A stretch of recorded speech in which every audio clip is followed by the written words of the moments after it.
প্রত্যেক আরবি ভাষা সহজ ভাষা। কেমনে বুঝলাম? এই যে দেখেন, আমার কাছে যেটা মনে হয়েছে, প্রত্যেক ভাষার প্রথম অক্ষরটার দিকে তাকাইলে একটা মেসেজ পাওয়া যায় যে কয় নম্বরের কঠিন বা সহজ ভাষা হতে পারে। ইংরেজি প্রথম অক্ষর লিখতে কলম কয়বার ওঠানামা করা লাগে কন্ত? 3 বার। এখন কোনটা আগে দিবেন পরে দিবেন সেটা যার যার ব্যাপার, তাই না? এই যে দিলেন একটা, আবার নিচে নামলেন, এবার প্যাট কাটলেন, কটা হলো? 3। তাহলে ইংরেজি ভাষাটা 3 নম্বরের কঠিন ভাষা। বাংলা ব্যঞ্জন বর্ণের ক লিখতে খাতার কলমের সাথে 71-এর যুদ্ধ ঘোষণা করা লাগে, ঠিক না ভাই? ঠিক। এই যে দেখেন, গণিত তো দেখি কয়টা হয়, ক লিখতেছি কিন্তু এটা কি দিলাম? মাত্রা, তাই না? 1। আবার বামে ক্রস করে নিচের দিকে নামতে থাকেন, কত হয়েছে? 2। আবার ডাইরেক্ট দিকে গিয়ে আরো তাও নিচের দিকেই নামতে থাকেন, কত হয়েছে? এবার আবার ব্যাক করে ওই জায়গায় লাগিয়েও দিচ্ছেন, কটা হয়েছে? 4 বার গোলাগুলি করেও কি ক হয়েছে? কেবল ব হয়েছে। এবার একটা কান মশলা দিয়ে দিবেন, তাহলে কি হয়? তাহলে 5 বার গোলাগুলি করার পরে বাংলা ভাষার ক সূর্যের মুখ দেখতে পায়। বোঝা গেল বাংলা ভাষা সহজ না কঠিন। এই জন্য এই ভাষার বিশ্বের কেউ শিখতে তেমন পারে না।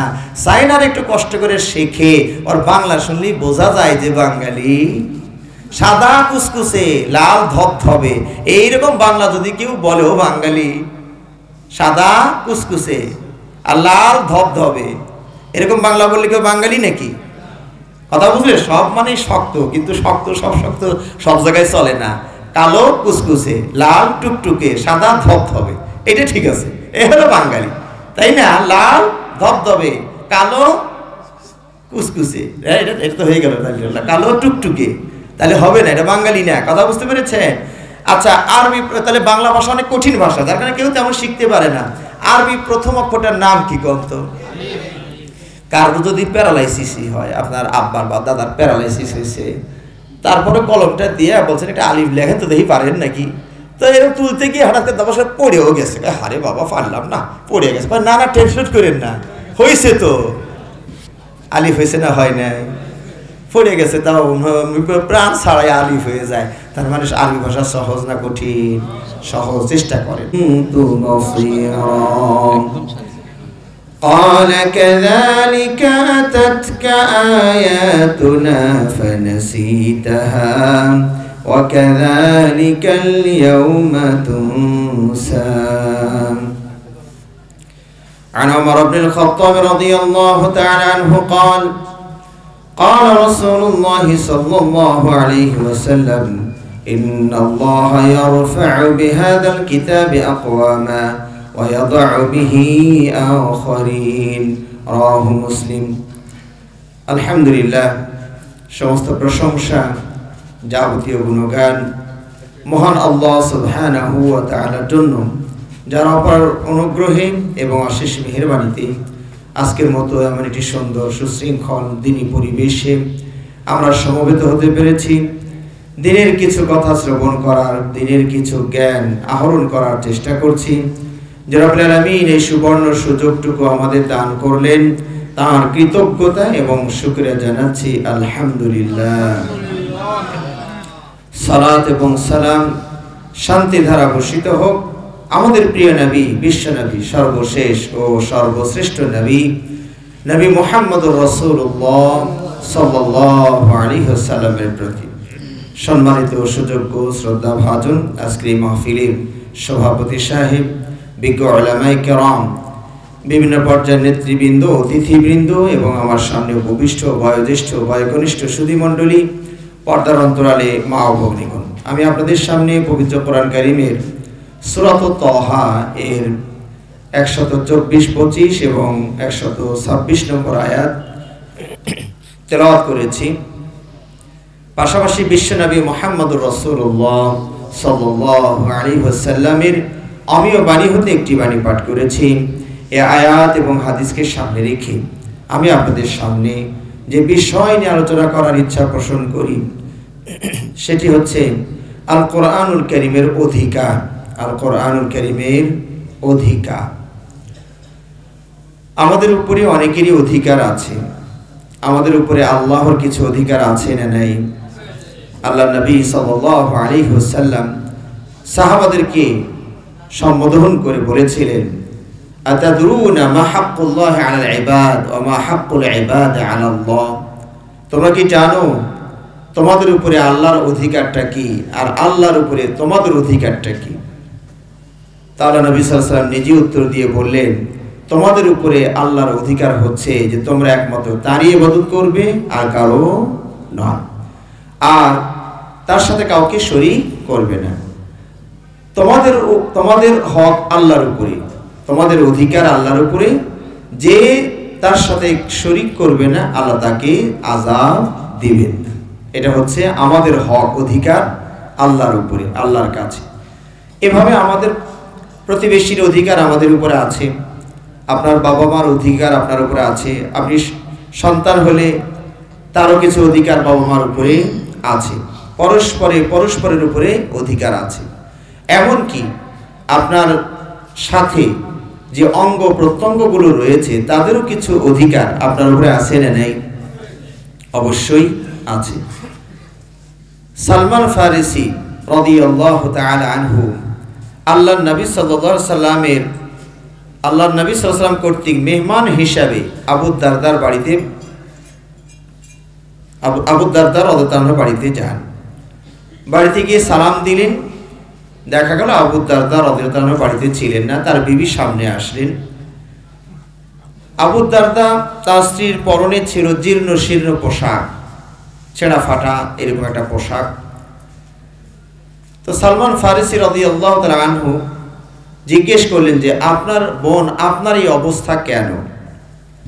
তিনি বলছেন যে আপনার ভাই আবু দারদা, তার তো দুনিয়ার কোনো প্রয়োজন নাই, তিনি দিনভর সওম পালন করেন আর রাত জেগে জেগে ইবাদত করেন।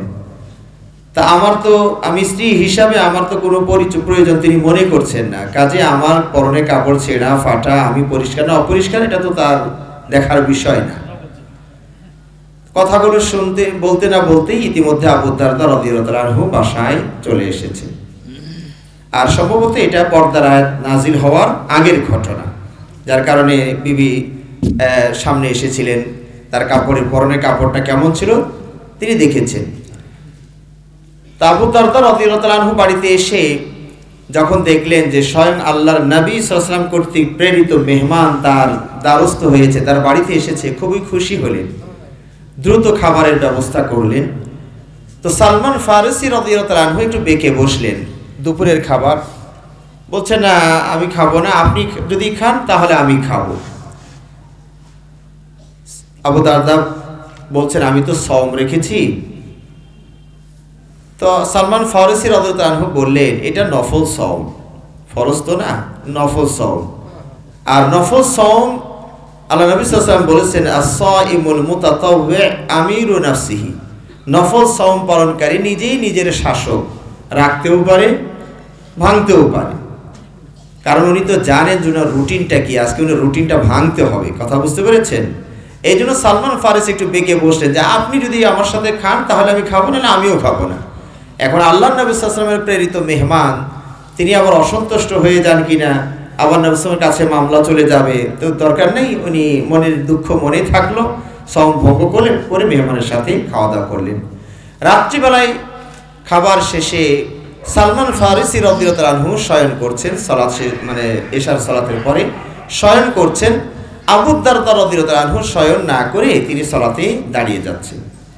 সালমান ফারিসি রাদিয়াল্লাহু তাআলা আনহু বললেন যে না এখন সময় হয়নি, শুয়ে পড়ুন, ঘুমান। এখন মেহমান যেহেতু, তাও মেহমান কার মেহমান, কার কর্তৃক প্রেরিত?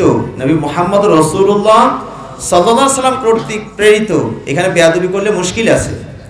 তো মনের দুঃখ মনেই রইল, তো উনি মেহমানের কথা শুনে শুয়ে পড়েছেন। কিছুক্ষণ পর মনে করছেন যে সম্ভবত সালমান ফারিসি ঘুমিয়ে গেছে। এই ফাঁকে উনি উঠে আবার সালাত শুরু করতে যাচ্ছেন। সালমান ফারিসিও তালেই ছিলেন, কথা বুঝতে পেরেছেন? উনি বললেন আবার উঠছেন কেন, সময় হয়নি তো, শুয়ে পড়েন। তো মেহমান বলেছেন আচ্ছা ঠিক আছে, শুয়ে পড়েছেন। শেষ রাতে তাহাজ্জুদের সময় যখন হয়ে গিয়েছে, সালমান ফারিসি নিজে উঠলেন এবং আবু দারদা রাদিয়াল্লাহু তাআলা আনহুকে ডেকে উঠালেন এবং বললেন হ্যাঁ এখন সালাত পড়েন, এখন সময় হয়েছে। তাহাজ্জুদ শেষ হয়ে গেলে আজান হয়ে গেল ফজরের, দুজনে মিলে মসজিদে চলে গেলেন। আবু দারদা রাদিয়াল্লাহু তাআলা আনহুর মনে তো অশান্তির ঝড় বইছে, সব রুটিনে আল্লাহ নবীর মেহমান উল্টাপাল্টা করে দিয়েছে। তো উনি আগেই মামলা দায়ের করে দিলেন নবী সাল্লাল্লাহু আলাইহি ওয়াসাল্লামের কাছে যে ইয়া রাসূলুল্লাহ, এমন মেহমান পাঠিয়েছেন, তিনি তো আমার ইবাদত বন্দেগীর রুটিন সব তছনছ করে দিয়েছে। তারপরে কি বলেছে? তো সালমান ফারিসি যে কথাটি বলেছিলেন, নবী সাল্লাল্লাহু আলাইহি ওয়াসাল্লাম ওটা শুনতে চাইলেন যে এই কথা। এরপরে সালমান ফারিসি কি বলেছেন? সালমান ফারিসি বলেছেন, ভাই আবু দারদা, ইন্না লি আইনিকা আলাইকা হাক্ক, আপনার উপরে আপনার চোখের কিছু অধিকার আছে। ওয়া ইন্না লি যাওরিকা আলাইকা হাক্ক, আপনার মেহমানের কিছু অধিকার আপনার উপরে আছে। ওয়া ইন্না লি যাওজিকা আলাইকা হাক্ক, আপনার বিবির কিছু অধিকার আপনার উপরে আছে। ওয়া ইন্না লি জাসাদিকা আলাইকা হাক্ক, আপনার পুরো শরীরের একটা অধিকার আপনার উপরে আছে। ফাআতি কুল্লাযি হাক্কিন হাক্কাহু, সুতরাং প্রত্যেক হকদারকে তার পাওনা যথাযথভাবে দিয়ে দিবেন। এখানে খেয়াল করুন যে আবু দারদা রাদিয়াল্লাহু আনহু দিনভর সওম পালন করেন। তো দিনভর সওম পালন করলে কি বিবির হক আদায় করা সম্ভব? সওম অবস্থায় কি বিবির বিশেষ হক আদায় করা যায়? যায় না। তো রাত্রিবেলায় হকটা আদায় করবেন, তো রাত্রি তো খাওয়া দাওয়ার পরে উনি সালাত শুরু করে দেন, তো সালাতের মাঝেও তো বিবির হক আদায় করা যায় না। আমার কথা কি বুঝতে পেরেছেন? তো এই জিনিসটা, এই রুটিনটা থেকে ভাঙানো দরকার ছিল। সালমান ফারিসি রাদিয়াল্লাহু আনহু ভেঙে দিয়ে এই কথাটা বললেন। আল্লাহ নবী সাল্লাল্লাহু আলাইহি ওয়াসাল্লামের কাছে এই কথাগুলো তুলে ধরার সঙ্গে সঙ্গে মামলার রায় সালমান ফারিসির পক্ষে দিয়ে আল্লাহ নবী সাল্লাল্লাহু আলাইহি ওয়াসাল্লাম বললেন, সাদাকা সালমান, সালমান যে কথা বলেছে তার রাইট বলেছে, সত্য বলেছে। সুবহানাল্লাহ। সুতরাং আপনার নিজের উপরেও আপনার কিছু অধিকার আছে। আপনি ইচ্ছে করে 2-3 দিন ঘুমাবেন না, তাহলে চোখের উপরে আপনি জুলুম করলেন না? বলুন, অবশ্যই জুলুম করেছেন। আপনার শরীরে যেটুকু হজম করতে পারে তার চেয়ে বেশি আপনি খেয়ে ফেলেছেন, আপনি পেটের উপরে জুলুম করেছেন, ঠিক কিনা? আপনি যেটুকু হাঁটতে পারবেন, চলতে পারবেন, ফিরতে পারবেন, তার চেয়ে ওভারলোড আপনি পরিশ্রম করে যাচ্ছেন, এটাও আপনার শরীরের উপরে কি করা হচ্ছে? জুলুম করা হচ্ছে। তো আল্লাহ নবী সাল্লাল্লাহু আলাইহি ওয়াসাল্লাম বলেছেন, আতি কুল্লাযি হাক্কিন হাক্কাহু। সালমান ফারিসি যেটা বলেছেন ওইটাই নবী সাল্লাল্লাহু আলাইহি ওয়াসাল্লাম সাপোর্ট করেছেন। প্রত্যেক হকদারকে তার হক বুঝে দিতে হবে। আল্লাহর নবী সাল্লাল্লাহু আলাইহি ওয়াসাল্লামের কিছু হক আমাদের উপরে আছে না নাই? অবশ্যই আছে। এইভাবে আল কোরআনুল কারীম, যেটা আমাদের মুসলিম ঘরে, প্রত্যেকের ঘরে প্রায় কোরআন আছে, তাই না? এর কিছু অধিকার আছে, হক আছে, সেগুলো আমাদেরকে যথাযথভাবে আদায় করতে হবে। আজকে আমাদের সমাজের যেন চিত্র হলো কোরআন যেন একটি তাবিজের কিতাব, এরকম মনে হচ্ছে না? আমরা কিছু আলেম ওলামা কোরআনকে তাবিজের কিতাব হিসাবে মা জাতির সামনে তুলে ধরেছি, কিছু হলেই তাবিজ লাগিয়ে গলায় ঝুলিয়ে দিচ্ছেন। এটা যদি তাবিজের কিতাব হতো তাহলে বিশ্বনবী মুহাম্মদুর রাসূলুল্লাহ সাল্লাল্লাহু আলাইহি ওয়াসাল্লাম সবচেয়ে বড় কবিরাজ হতেন, ঠিক কিনা? কিন্তু আল্লাহ নবী সাল্লাল্লাহু আলাইহি ওয়াসাল্লাম কি সারা জীবনেও একটি তাবিজ লিখে কোনো সাহাবাকে দিয়েছিলেন? তখন কি জিনভূত ছিল না? বলেন, ছিল না? ছিল না নাকি ইস্তফা দিয়েছিল সবাই? তখনও তো জিনভূত ছিল, তখনও তো অসুখ বিসুখ ছিল, কিন্তু একটি তাবিজও তো দেখে নবী সাল্লাল্লাহু আলাইহি ওয়াসাল্লাম তারা কোনো সাহাবাকে দেননি।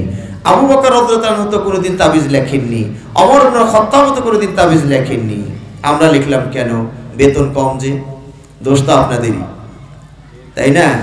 ইমাম সাহেবের বেতন দিয়েছেন 3,500 টাকা, তাহলে মাসে 3,500, 5,500, এই ঊর্ধ্বগতি বাজার যে দ্রব্যমূল্য, এই সময় কি ইমাম সাহেবের এই বেতনে চলে? কাজেই আউট ইনকাম করা লাগে। আর আউট ইনকাম বৈধ না অবৈধ ওগুলো দেখলে তো ইমাম সাহেবেরও তো চলে না সংসার। কথা বুঝতে পেরেছেন? এই জন্য আমাদেরকে ওটা বিবেচনা করতে হবে। বলছিলাম এই কোরআন কারীমের কিছু অধিকার আমাদের উপরে আছে। 1 নম্বর অধিকার হলো আপনি বিশ্বাস করবেন যে কোরআন কারীম কার পক্ষ থেকে এসেছে? কার পক্ষ থেকে? তানজিলুম মির রাব্বিল আলামিন, এটা রব্বুল আলামিনের পক্ষ থেকে প্রেরিত। আল্লাহ রাব্বুল আলামিন পবিত্র কোরআনে কথাগুলো বলেছেন, আফালাম ইয়াতাদাব্বারুনাল কুরআন ওয়ালাউ কানা মিন ইনদি গায়রিল্লাহি লাওয়াজাদু ফীহি ইখতিলাফান কাসীরা। আল্লাহ রাব্বুল আলামিন বলেন, মানুষেরা কেন এই চিন্তা ভাবনা করে না এই কোরআনকে নিয়ে? এই কোরআন যদি আল্লাহর কিতাব যদি আল্লাহ ছাড়া অন্য কারো কাছ থেকে আসতো, তাহলে এই কোরআনের মাঝে অনেক মতভেদ পাওয়া যেত, সাংঘর্ষিক কথা পাওয়া যেত, এক আয়াতের সাথে আরেক আয়াতে দ্বন্দ্ব মুখর অবস্থা হতো, ঠিক কিনা? কিন্তু পুরো কোরআনে কি এরকম কিছু আছে? যদি কখনো মনে হয় যে এই আয়াত আর এই আয়াতের দ্বন্দ্ব, তাহলে আয়াতের সমস্যা না, সমস্যা আমার বুঝের, ঠিক কিনা? আমার বুঝের সংকীর্ণতার কারণে এই সমস্যাটা মনে হচ্ছে। সম্মানিত ভাইরা, আজকে আমরা মুসলিম জাতি কোরআন থেকে দূরে সরে যাচ্ছি, পরিণতি খুব একটা ভালো হবে না। আল্লাহ নবী সাল্লাল্লাহু আলাইহি ওয়াসাল্লাম আপনার বিরুদ্ধে মামলা দায়ের করেছেন, 1400 বছর আগে মামলা দিয়েছেন। কে? আল্লাহ নবী সাল্লাল্লাহু আলাইহি ওয়াসাল্লাম যারা কোরআন থেকে দূরে থাকবে তাদের বিরুদ্ধে। কোরআন দেখুন, খুলুন, আল্লাহ রাব্বুল বলছেন, আকালার রাসূল ইয়া রাব্বি ইন্না কওমি ইত্তাখাযু হাযাল কুরআনা মাহজুরা। রব্বুল আলামিন নিশ্চয় আমার জাতি এই কোরআনকে পরিত্যক্ত গ্রন্থে পরিণত করেছে। নিশ্চয় আমার জাতি। তাহলে আল্লাহ নবী সাল্লাল্লাহু আলাইহি ওয়াসাল্লাম 1400 বছর আগে আমাদের বিরুদ্ধে মামলা দায়ের করেছেন। আল্লাহ নবীর মামলা যদি আমার আপনার বিরুদ্ধে লেগে যায়, সারা বিশ্বের সকল উকিল মুখতার নিয়োগ দিয়ে এই মামলার রায় কি আপনার পক্ষে নিতে পারবেন? কখনো নয়, কোশ্চিন কালেও নয়। এই কোরআন থেকে যদি আপনি আমি দূরে থাকি, তাহলে পরিণতি কত খারাপ হবে, কত ভয়াবহ হবে। আল্লাহর কালাম থেকেই শুনুন, সূরা তাহা 124, 25 এবং 126 নম্বর 3টি আয়াত আল্লাহ বলেন, ومن أعرض عن ذكري فإن له معيشة ضنكا। যারা আমার এই জিকির থেকে বিমুখ থাকবে, কোরআন একদিকে আপনি আর একদিকে, কোরআন যেদিকে আপনি নাই সেদিকে, এই যদি চরিত্র বৈশিষ্ট্য আপনার আমার হয়ে যায়, আল্লাহ রাব্বুল আলামিন বলেন তার জন্য রয়েছে সংকীর্ণ জীবন। তার জীবনটা হবে দুর্বিষহ, সাপদ সংকুল, কণ্টকাকীর্ণ, বিপদে ঘেরা, মুসিবতে ভরা।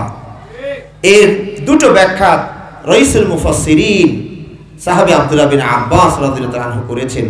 প্রথম ব্যাখ্যা হচ্ছে, এই অশান্তিটা দুনিয়াতেই বিরাজ করবে যদিও তিনি টাকার টাকশালের উপরে শুয়ে থাকেন।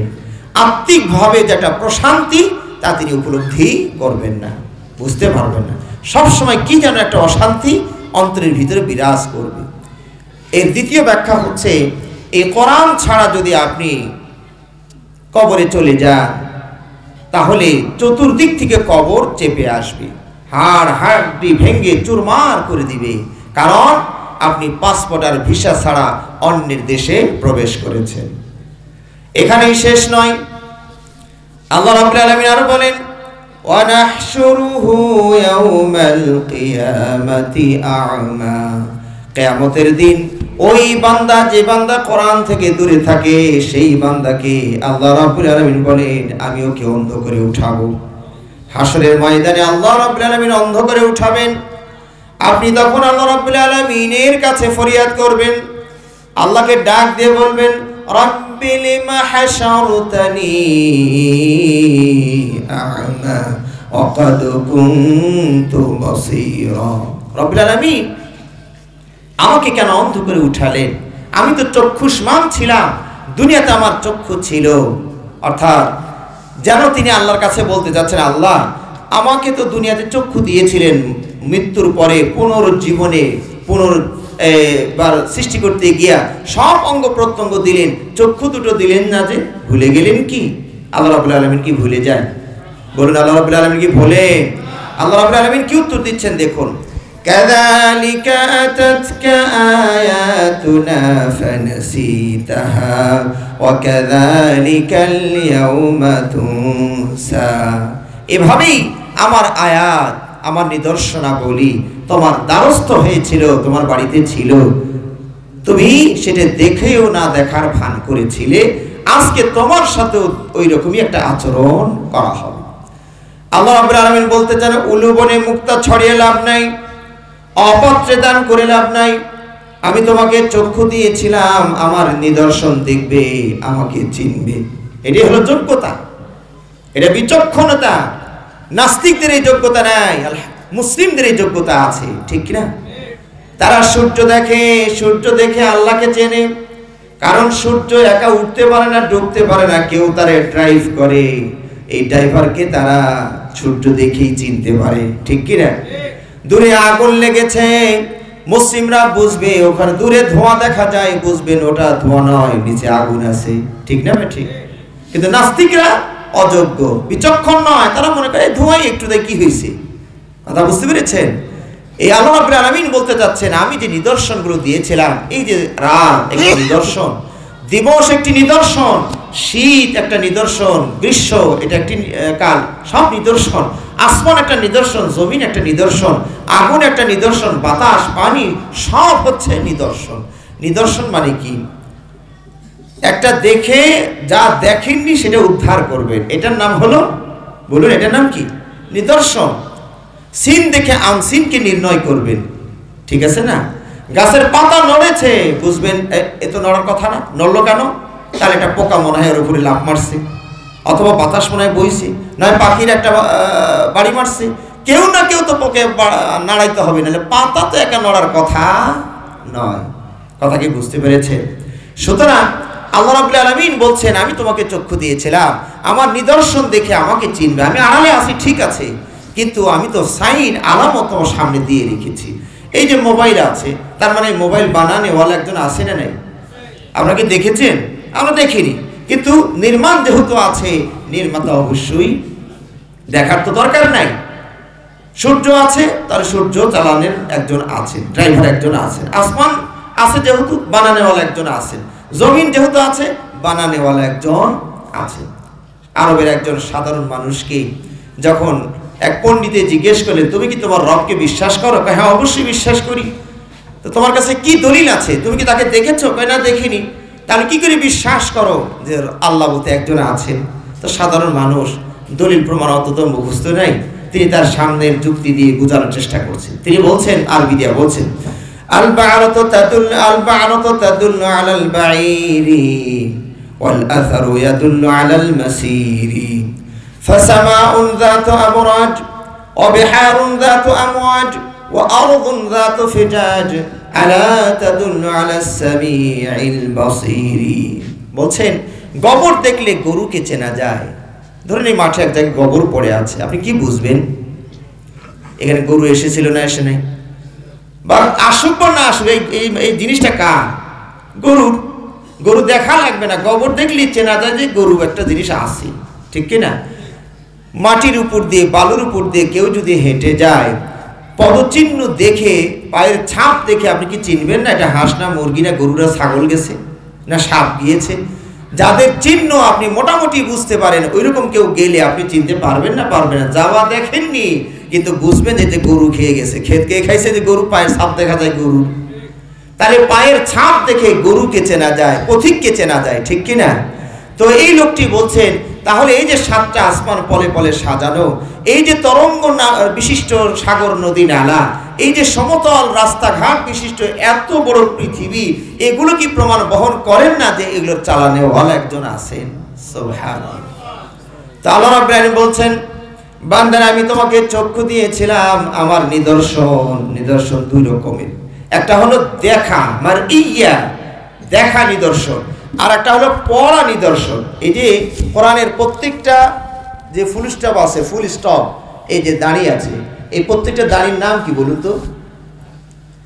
সূরা ফাতিহার কয়টা দাঁড়িয়ে আছে? দাঁড়ি বলেন না আর কিছু বলেন? আয়াত। কয়টা আয়াত? 7টা আয়াত। আয়াত মানে কি বলে তো দেখি? আয়াত মানে তো সাইন, ইংরেজিতে কি বলা হয়? সাইন।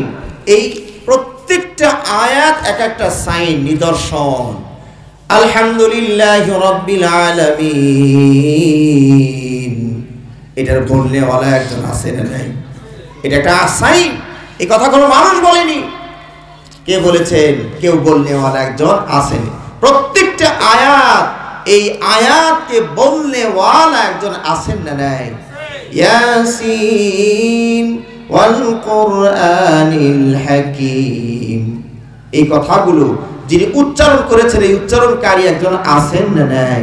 এই আয়াত দেখবেন মানে আল্লাহকে চিনবেন। কথা কি বুঝতে পেরেছেন?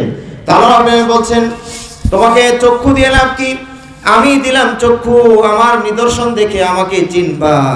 কিন্তু তুমি দেখলা ক্রিকেট খেলা, তারপরে স্টার জলসা আর কিরণমালা, এরপরে হাবড়ি জাবড়ি নাটক, সিনেমা, বেগানা পুরুষ নারী, তুমি সব দেখো, কিন্তু আমার আয়াত দেখলা না, তো তোমাকে চক্ষু দিয়ে কোনো লাভ হবে না। তুমি চক্ষুর ব্যবহার শেখোনি, তোমার চক্ষু দিয়ে লাভ কি? আল্লাহু আকবার। চিন্তা করে দেখুন ভাইরা, হাসরের ময়দানে আপনি আমি যদি অন্ধ হয়ে যাই, কে আমাদেরকে গন্তব্যস্থলে পৌঁছিয়ে দিবে? একটু চিন্তা করুন তো।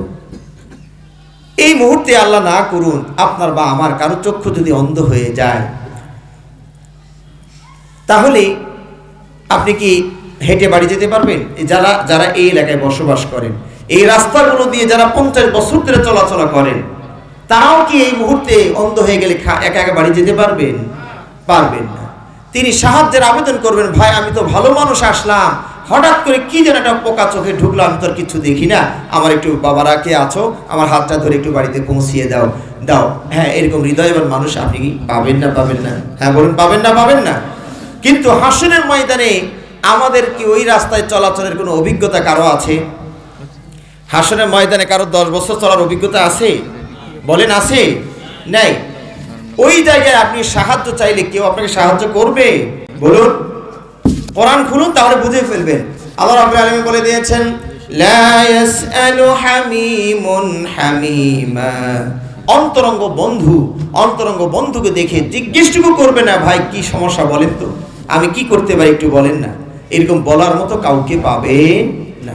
বরং তার চেয়ে কঠিন কথা আল্লাহ রাব্বুল আলামিন বলে দিয়েছেন, ইয়াউমা ইয়াফিরুল মারউ মিন আখিহি ওয়া উম্মিহি ওয়া আবিহি ওয়া সাহিবাতিহি ওয়া বানি লিকুল্লি ইমরিইন মিনহুম ইয়াউমাইযিন শা'নুন ইউগনি। সার কথা হলো, সেদিন বাবা মা সন্তান সন্ততি স্ত্রী পুত্র কন্যা সবাই আপনাকে দেখে বাইপাস রোডে হাঁটবে। বাইপাস রোড বোঝেন তো? যখনই দেখলেন যে ওই যে আমার ছেলের সামনে দিয়ে আসছে, বাবা ডাইনের বামের রাস্তা দিয়ে পলায়ন করবে, কোন বিপদে না জানি ফেলে দেয়, সেই দিন হবে তো কঠিন অবস্থা। কেউ কারো সহযোগিতা করবে না, কেউ কারো সহযোগিতা করবে না। আল্লাহ নবী সাল্লাল্লাহু আলাইহি ওয়াসাল্লাম তার মেয়ের দায়িত্ব নেননি, ঠিক না বেঠিক? আল্লাহ নবী সাল্লাল্লাহু আলাইহি ওয়াসাল্লাম কুরাইশদেরকে ডাক দিয়ে বললেন, নিজেরাই আমল করে জাহান্নাম থেকে বাঁচার চেষ্টা করুন, আমি নবী আপনাদের ভাতিজা কারো ভাই, আমি কিন্তু কোনো উপকার করতে পারবো না। চাচা আব্বাসকে একই কথা বললেন, ফুফি সফিয়াকেও একই কথা বললেন। সব শেষে কলিজার টুকরা নয়নের মণি আদরের দুলালি ফাতেমা রাদিয়াল্লাহু তাআলা আনহাকে ডেকেও বললেন, সালিনি মিন মালি মা শিত। ফাতেমা রে, আমার সম্পদের মধ্য হতে নাই তো সম্পদ, তাও যা আছে ঘটিবাটি, এর মধ্য থেকে তুমি যদি কিছু চাও চেয়ে নাও, দুনিয়াতে আমি বাবা হিসাবে দিতে রাজি আছি, কিন্তু রে মা আখিরাতে আমার ভরসা করো না, লা উগনি আনকি মিনাল্লাহি শাইআ। কিয়ামতের দিন আমি নবী তোমার বাবা তোমার কোনোই উপকার করতে পারবো না। কথা কি বুঝে আসলো ভাইরা? সুতরাং সেদিন কেউ কারো হবে না। এই কোরআন যদি সাথে নিয়ে যেতে পারেন, তাহলে অবশ্যই কোরআন আপনার পাশে দাঁড়াবে, কোরআন আপনার জন্য সুপারিশ করবে।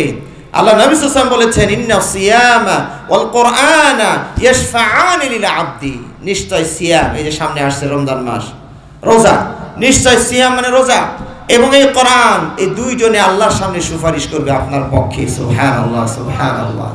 আপনি যখন বিপদে পড়ে গেলেন, আপনার নামে রায় হয়ে গেল যে ঈমান আছে জান্নাতে যাবে, কিন্তু যে কিছু পাপ আছে ও সমাধান হওয়ার মতো না, 10 বছর জাহান্নামে জেল খেটে তারপরে আসবে। বুঝতে পেরেছেন? আল্লাহর আদালতে এটা পাশ হয়ে গেছে। তখন এই কোরআন দাঁড়িয়ে গিয়ে বলবে, আল্লাহ আপনি ওরে জেলে জাহান্নামে দিচ্ছেন, জেলে দিচ্ছেন, আমি আপনার কালাম কোরআন বলছি। এই আল্লাহর বান্দার ইচ্ছা চালাতো, এই আল্লাহর বান্দা কৃষিকাজ করতো, ওই গার্মেন্টসে চাকরি করেছে, সারাদিন হাড় ভাঙা পরিশ্রম করে এসেও আল্লাহ এই রাত জেগে জেগে চোখ মানে না, তারপরও কিছু সময় জেগে জেগে আমি আপনার কালাম আমার চর্চা করছে, আমি সাক্ষী। কাজে ওর বিপদে দিয়ে আমি সুপারিশ করি, আল্লাহ আমার সুপারিশটা আল্লাহ একটু শোনেন, মানেন একটু। কথা বুঝতে পেরেছেন? সিয়াম দাঁড়িয়ে গিয়ে বলবে, আল্লাহ আমি এটা আপনার সিয়াম বলছি, রোজা বলছি। এই বান্দা চৈত্র বৈশাখ মাসের বড় বড় দিনগুলোতেও আমারে লালন পালন করছে, পানি খায় নাই, বাথরুমে গিয়ে যদি 2টো খেয়ে নিত, কে দেখতো ওরে, কিন্তু করে নাই। আপনার ভয়ে আমারে লালন পালন করছে, আমি তার পক্ষে সুপারিশ করি, ওরে মাফ করেন। আল্লাহ নবী সাল্লাল্লাহু আলাইহি ওয়াসাল্লাম বলছেন, ফায়ুশাফাআন, এই কোরআন এবং সিয়ামের সুপারিশ আল্লাহ কবুল করে নেবেন। সুবহানাল্লাহ। সুতরাং কোরআন ছেড়ে যাওয়া যাবে না ভাইরা। আমরা বলছিলাম কোরআনের হকগুলোর মধ্যে হতে 1 নম্বর হক হচ্ছে কোরআন আল্লাহর কালাম, এটা অন্তরে অন্তঃস্থল দিয়ে বিশ্বাস করবেন। পাহাড় টলমলটাল হতে পারে, এদিক ওদিক যেতে পারে, কিন্তু এই বিশ্বাস যেন টলমাটাল না করে। এটা 1 নাম্বার। 2 নাম্বার হচ্ছে কোরআনকে সাধ্য অনুযায়ী পড়ার চেষ্টা করবেন, শেখার চেষ্টা করুন, পড়ুন। কোরআন আল্লাহ রাব্বুল আলামিন বলে দিয়েছেন ওয়ারাত্তিলিল কোরআনা তারতিলা, কোরআনকে মদ মাখরাজ সিফা যতটুকু পারো সাধ্য অনুযায়ী পড়ার চেষ্টা করো। আল্লাহ নবী সাল্লাল্লাহু আলাইহি ওয়াসাল্লাম বলেন মান ক্বারা হারফান মিন কিতাবিল্লাহ ফালাহু বিহি হাসানাহ ওয়াল হাসানাতু বি'আশরি আমসালিহা লা আকুলু আলিফ লাম মিম হারফ, আলিফুন হারফুন ওয়া লামুন হারফুন ওয়া মিমুন হারফ। বিশ্বনবী মুহাম্মদুর রাসূলুল্লাহ সাল্লাল্লাহু আলাইহি ওয়াসাল্লাম বলেন যে ব্যক্তি কোরআন কারীমের আল্লাহর কালামের একটা অক্ষর পড়বে তার কয়টা নেকি হবে? বলুন কয়টা? হাদিসে একটার কথা আছে, কিন্তু আপনারা 10 বলবেন, ঠিকও আছে। আল্লাহ নবী সাল্লাল্লাহু প্রথমে বলেছেন একটা সওয়াব হবে, এই একটাকে বাড়িয়ে 10-এ নেওয়া হবে। সুবহানাল্লাহ।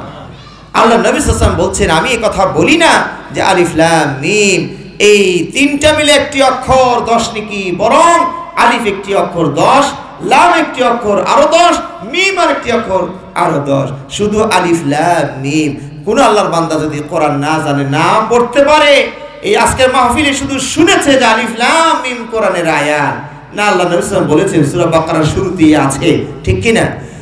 ওর চালান পাতি আর নাই, শুধু যদি এইটুকু পড়ে আউযু বিল্লাহি মিনাশ শাইতানির রাজিম বিসমিল্লাহির রহমানির রহিম আলিফ লাম মিম, এটাই যদি বারবার পড়ে, যতবার পড়বে ততবার তার 30টা করে নেকি হবে। সুবহানাল্লাহ সুবহানাল্লাহ। ইদানিং একটা ষড়যন্ত্র চলছে জানেন, কোরআন থেকে সরানোর অভিনব পদ্ধতি, কোরআনের প্রতি অতি শ্রদ্ধা দেখিয়ে সরিয়ে নেওয়া, এটা খুব ভালো পদ্ধতি। কথা বুঝতে পেরেছেন? আপনি অনুবাদ নিলেই একদম চিল্লাবে, হাই হাই তুমি আব্দুল করিম কোরআনের অনুবাদ হাতে নিছো, তোমার ঈমান শেষ, তুমি এটা কি বুঝবা, এটা আগুন। অতি শ্রদ্ধা দেখিয়ে আপনাকে সরিয়ে দিল। কথা ঠিক কিনা? হ্যাঁ তুমি এটা ধরতে গেছো। আবার কিছু কিছু মানুষ ইদানিং বের হয়েছে কোরআন থেকে মানুষকে সরানোর জন্য চেষ্টা, তারা ফতুয়াবাজি করছে যে কোরআন যদি কেউ না বুঝে পড়ে সওয়াব তো হবেই না, উল্টা গুনাহ হবে। কি বলবেন? নাউযুবিল্লাহি মিন যালিক। এই হাদিসটি প্রমাণ 2 জায়গা থেকে আমি দলিল আপনাদের সামনে দিতে পারবো যে কোরআন বুঝে পড়াই ভালো। এটা তো নিঃসন্দেহে ভালো, তাই না? কোরআন বোঝার জন্যই এসেছে, সেটা আমি পরে বলবো। কিন্তু তারপরও অনারব যারা, এমনকি আরবের মানুষ কি পুরা কোরআন বোঝে? সাধারণ মানুষ কি পুরা কোরআন বুঝবে? বলেন। কবি নজরুলের কবিতা আমরা সবাই বুঝি? বলেন তো, বুঝি আমরা? দুর্গম গিরি কান্তার মরু দুস্তর পারাবার, লঙ্ঘিত হবে রাত্রি নিশীতে যাত্রীরা হুঁশিয়ার। অনেক বাঙালি বলে বলবে সাদাকাল্লাহুল আযীম, কারণ এই তো অর্থই তো বোঝে নাই, মাঝখানে আরবি বাংলা মিলেই কইল, তাই না? তো দুর্গম মানে কি তাই তো বুঝি না, পারাবার মানে কি, লঙ্ঘিতে মানে কি, অনেক অর্থ বাংলা হলে কি হবে আমরা বাঙালিরাও বুঝি না। তা আরবের কোরআন কি, আরব দেশের মানুষ সবাই কি কোরআন বোঝে? সহজ যেটা সেটা বোঝে, একটু কঠিন হয়ে গেলে ওরাও বোঝে না, ঠিক কিনা? তাহলে কোরআন বুঝে পড়া ভালো, নিঃসন্দেহে সামনে আসবে, সময় যদি দেন আমি বলবো। কিন্তু না বুঝে পড়লেও সওয়াব আছে, এই হাদিসে তার দলিল আছে। এই যে দেখেন আল্লাহ নবী সাল্লাল্লাহু আলাইহি ওয়াসাল্লাম বলেছেন যে ব্যক্তি পড়বে আলিফ লাম মিম, মান কারা হারফান বলছেন কিনা?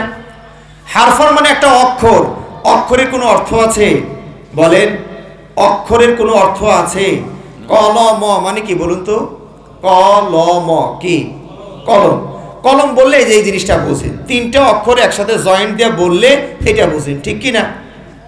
এখন কতে কি হেড, এরকম শব্দ অর্থ কোনো জায়গায় পেয়েছেন? আর লতে নিপ, আর মতে হলো বডিটা, এরকম শব্দ অর্থ কোরআনে ওই কোথাও বই পাবেন? বলেন। তাহলে অক্ষরের কোনো অর্থ নাই। হ্যাঁ, এইটুকু বলতে পারেন যে ক বাংলা ব্যঞ্জন বর্ণের প্রথম অক্ষর, ঠিক কিনা? আর ল অন্তস্থ জ বর্গের একটা অক্ষর, আর ম প বর্গের লাস্টের অক্ষর, এইটুকু বলতে পারেন। কিন্তু ক মানে, ল মানে, ম মানে এটা কিন্তু পাবে না। তার মানে অক্ষরের কোনো অর্থ। আল্লাহ নবী সাল্লাল্লাহু আলাইহি ওয়াসাল্লাম কি বললেন? যে ব্যক্তি একটা অক্ষর পড়বে সেও কটা নাকি পাবে, অথচ অক্ষরের কোনো অর্থই নাই। জানবেন কখন? সেটা তো পরের ব্যাপার, অক্ষরের তো অর্থই নাই, ঠিক আছে না? এরপর আল্লাহ নবী সাল্লাল্লাহু আলাইহি ওয়াসাল্লাম আরো উদাহরণ দিয়ে বলছেন যে আমি তোমাদেরকে বলি না যে আলিফ লাম মিম একটি অক্ষর, বরং আলিফ একটি অক্ষর, লাম একটি অক্ষর, মিম একটি অক্ষর। আলিফ লাম মিম এর অর্থ আপনারা জানেন? কেউ আছেন জানেন? আমরা যারা সাধারণ মধ্যম মানের আলেম মনে করেন, আমরাও জানি না। যারা আপার লেভেলের ঊর্ধ্বতন আলেম ওলামা, যারা তাফসিরে কিতাব লিখেছেন, বিশাল বিশাল তাফসির ইবনে কাসির, তাফসিরে বাগাবী, এরকম ভাবে অনেক তাফসির আছে, সেই সকল প্রত্যুৎপন্নমতি জ্ঞান সাগর, তারাও এই আয়াতের তাফসিরের কাছে এসে থমকে দাঁড়িয়ে গিয়ে বলেন আল্লাহু আ'লামু বিমুরাদিহি বিযালিক, এর অর্থ আল্লাহই ভালো জানেন। তো উনারাও জানে না, তারপরও পড়লে কয় নেকি হয়েছে গন্ত দেখি? বলেন, এটা কি আমার কথা না নবী সাল্লাল্লাহু আলাইহি ওয়াসাল্লামের কথা? নবী সাল্লাল্লাহু বলছেন আলিফ লাম মিম পড়লেও কয় নেকি হয়েছে? 30টা নেকি হয়েছে। অথচ আলিফ লাম মিমের অর্থ সাধারণ মানুষ থেকে শুরু করে ঊর্ধ্বতন আলেম ওলামা কেউ জানে না, তাও 30 নেকি হয়েছে। কথা কি বুঝে আসছে ভাইরা? হ্যাঁ, সুতরাং কোরআন না বুঝে পড়লেও কি হবে? সব হবে।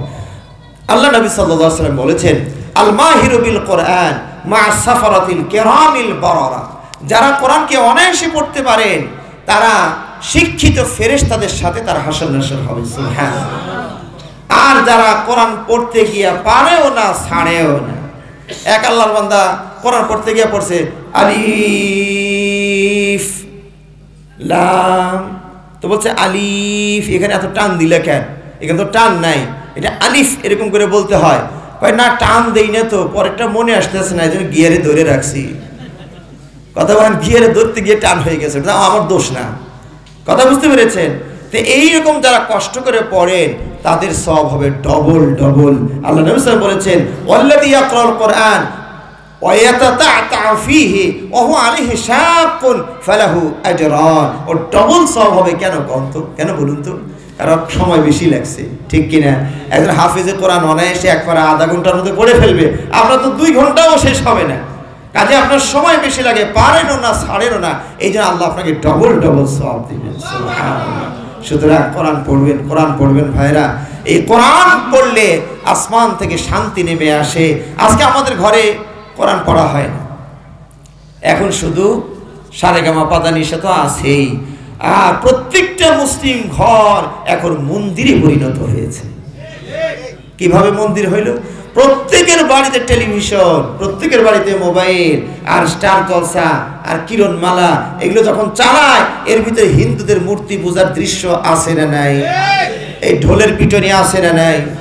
তাহলে মুসলিমের ঘর এখন এটা মসজিদ হওয়ার বদলে মন্দির হয়ে আছে, ঠিক কিনা?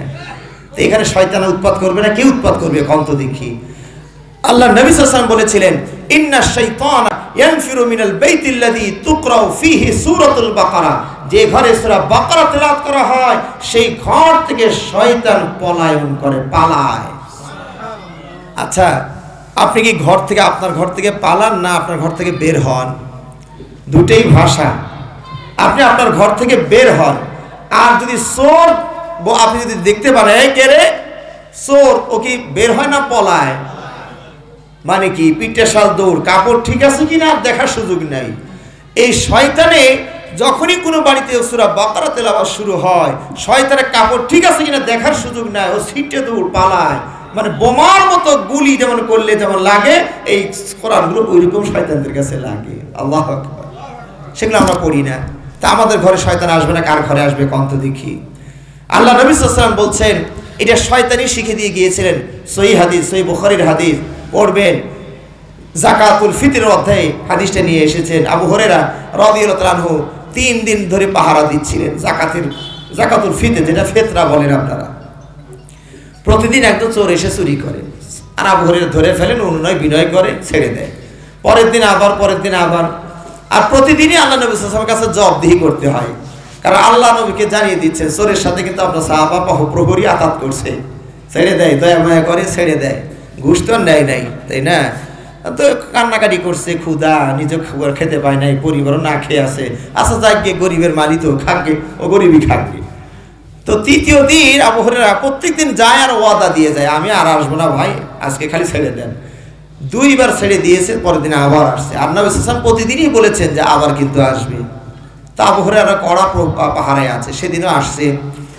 তো আবু হুরায়রা ধরে ফেলছেন, তো ওই অনুনয় বিনয় আগের মতোই করে, আজকে আর ছাড়ে না। কয় না এই নিম্ন আদালতে আর এই মামলা মীমাংসা করা যাবে না, এটা হাইকোর্টে, সুপ্রিম কোর্টে ওদিকে নিয়ে যেতে হবে। তো চোরের ব্যাটারি হয়েছে গরম, কারণ এই মামলা এখানে নিষ্পত্তি না হলে উপরে যদি নিয়ে যায় তাহলে তো হাত কাটবে। কথা বুঝতে পেরেছেন? এই জন্য ঘুষ দেওয়া লাগে, যা দেওয়া লাগে নিম্ন আদালতেই দিয়ে পার পাওয়া লাগবে। তখন এই চোরে বলছে যে আমারে ছেড়ে দেন, আমি কিছু আমল শিখিয়ে দিই আপনারে। সাহাবারা কি এই টাকার ঘুষ খায়? এরা আমলের ঘুষ দিছে। ও বুঝছে, চোরও বুঝছে যে টাকা দিয়ে কাম হবি না, আমলের ঘুষ দিচ্ছে। কারণ সাহাবারা আমলের খুব পাগল ছিলেন। তো একটা আমল শিখিয়ে দিয়ে কি, রাত্রিবেলায় শয়নের সময় যদি আয়াতুল কুরসি পড়ে শয়ন করেন, আল্লাহর পক্ষ থেকে একজন হেফাজতকারী আপনার নিরাপত্তার দায়িত্ব পালন করবে, আর শয়তান আপনার ধারে কাছেও আসতে পারবে না। কথাটা শুনে আমলের ঘুষটা পেয়ে সাহাবে আজকেও ছেড়ে দিয়েছে। যা, চোর হয়েছে তো কি হয়েছে, একটা আমল তো শিখেছি, আমাদের ছেড়ে দিয়েছে। নবী সাল্লাল্লাহু আলাইহি ওয়াসাল্লাম পরের দিন আবার আবু হুরায়রাকে ধরছিলেন। আবু হুরায়রা, তোমার চোরের খবর কি? কয়, আল্লাহ রাসূল ধরছিলাম, আজকেও অরুণায় বিনয় করলো, একটা আমল শিখিয়ে দিয়েছে, তো এই জন্য ছেড়ে দিয়েছি। তো নবী সাল্লাল্লাহু আলাইহি ওয়াসাল্লাম বলেন, হায় হায়, সারা জীবন আমল শিখলাম আমি, আজকে চোরে তোমার আমল শিখিয়েছে। আচ্ছা বলো দেখি কি আমল শিখিয়েছে? তো এই যে এই আমল শিখিয়েছে। আল্লাহ নবী সাল্লাল্লাহু আলাইহি ওয়াসাল্লাম বললেন, সাদাকাকা ওয়া হুয়া কাযুব। আমল তো ঠেলায়, ওই বিড়ালের ঠেলায় বললে গাছে ওঠে, তাই না? চোরে বিপদে পড়ে সত্য কথা বলে গিয়েছে, কিন্তু আসলে মিথ্যাবাদী, ও সত্য কথা বলে অভ্যাস নাই, আজকে বিপদে পড়ে বলে গেছে। আবু হুরায়রা, তুমি কি জানো আজ 3 দিন ধরে কোন চোরের সাথে কথা বলছো? কয়, না আল্লাহ রাসূল, আমি তোরে চিনতে পারিনি। আল্লাহ নবী সাল্লাল্লাহু আলাইহি ওয়াসাল্লাম পরিচয় করে দিলেন, যাকা শাইতান। বলেন তো, অনুবাদটা করেন তো। ওইটাই অরিজিনালটা, ডুপ্লিকেটটা আসে নাই, পিওর খাঁটিটাই আসছিল, মানে মূল শয়তানই আসছিল। আল্লাহু আকবার। সেই শয়তান নিজে আমল শিখিয়ে দিয়ে গেছে, শোয়ার সময় যদি আয়াতুল কুরসি পড়ে শোন, শয়তান ধারে কাছেও আসবে না। আল্লাহ নবী সাল্লাল্লাহু আলাইহি ওয়াসাল্লাম একজন সাহাবা উসাইদ বিন হুদাইর রাত্রিবেলায় তাহাজ্জুদের সময় কোরআন থেকে তেলাওয়াত করছেন। পাশে ঘোড়া বাঁধা, তার পাশে তার ছেলেকে শোয়ানো আছে। এই যখনই তিনি তেলাওয়াত শুরু করছেন, সালাতের ভিতরে ঘোড়া লাফালাফি করে। তো কি ব্যাপার, হঠাৎ করে ঘোড়া লাফায়, উনি আবার থামেন। থামলে ঘোড়াও থামে, আর লাফায় না। যেই পড়া শুরু করেন, ঘোড়া লাফালাফি করে, আবার উনি থামেন। সে দেখলেন যে না, ঘোড়ার অবস্থা ভালো না, পড়লেই লাফায়, থামলেই চুপ থাকে। তো এই জন্য উনি সালাত শেষ করে ছেলেটাকে সরাইলেন, কারণ ছেলেটার পাশে বাধা, তো ঘোড়ার যে লাফালাফি তাতে পদপিষ্ট করে আমার ছেলেটা মেরে ফেলবে। ইয়াহিয়া তার ছেলের নাম ছিল। এটা সরিয়ে উপরের দিকে চেয়ে দেখছেন, কি যেন অসংখ্য প্রদীপের মতো কি যেন উপরের নিচের দিকে নেমে আসছিল, এখন তারা উপরের দিকে চলে যাচ্ছে। ফজরের সালাত পড়ে আল্লাহ নবী সাল্লাল্লাহু আলাইহি ওয়াসাল্লামকে বলেন, ইয়া রাসূলুল্লাহ, এমন একটি ঘটনা আজকে রাত্রে ঘটেছে। আল্লাহ নবী সাল্লাল্লাহু আলাইহি ওয়াসাল্লাম শোনা মাত্র বললেন, ইকরা ইবনুল হুযাইর, ইকরা ইবনুল হুযাইর, এই হুযাইরের পুত্র উসাইদ, পড়তে থাকো, পড়তে থাকো, থামিও না, থামিও না। কিন্তু উসাইদ বলছে, ইয়া রাসূলুল্লাহ, আমি তো থামার লোকও না, কিন্তু ঘোড়া যে লাফায়, পাশে যে ছেলে আমার বাধা, ছেলে যে পাশে, ও পাড়াবে, আমার ছেলেকে ক্ষতি করবে, এই জন্য তো ছেড়ে দিয়েছি। আল্লাহ নবী সাল্লাল্লাহু আলাইহি ওয়াসাল্লাম বললেন, তিলকাল মালাইকাতু দানাত লিসাউতিকা, ওরা ফেরেশতারা তোমার কোরআনের আওয়াজ শুনে আকাশ থেকে নেমে আসতেছিল।